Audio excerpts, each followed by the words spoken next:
Hi all, welcome to my Ambrosia. So இன்னைக்கு நம்ம பார்க்க போறது dragon fruit compote. For that we need chopped dragon fruits 260 grams, sugar 40 gram, pectin NH 3 gram and guar gum 0.6 gram. Sugar, pectin NH and gums வந்து நல்லா mix பண்ணிக்கோங்க. So that நம்ம dragon fruit கூட blend பண்ணும்போது எந்தவித லம்ஸும் form ஆகாம ஈஸியா blend ஆகும். And நம்மளோட dragon fruit 30 degree Celsiusக்கு ஹீட் பண்ணிக்கணும். Once it reaches 30 degree Celsius நம்மளோட sugar mixture அதில் ஆட் பண்ணி heat it up to 80 degree Celsius and நம்மளோட compote is ready. ஸோ இந்த கம்போட்டை நம்ம வந்து கேக்ஸில் லேயர் பண்ணலாம் அண்ட் பெரிட் கட்வேல யூஸ் பண்ணலாம் இல்லை பேஸ்ட்ரியில் கூட நம்ம லேயர் பண்ணிக்கலாம்.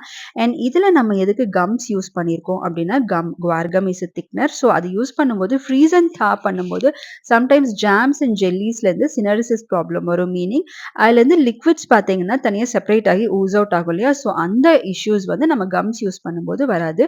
If you like to know more about vegan baking, do subscribe my channel. Thank you. Hi all.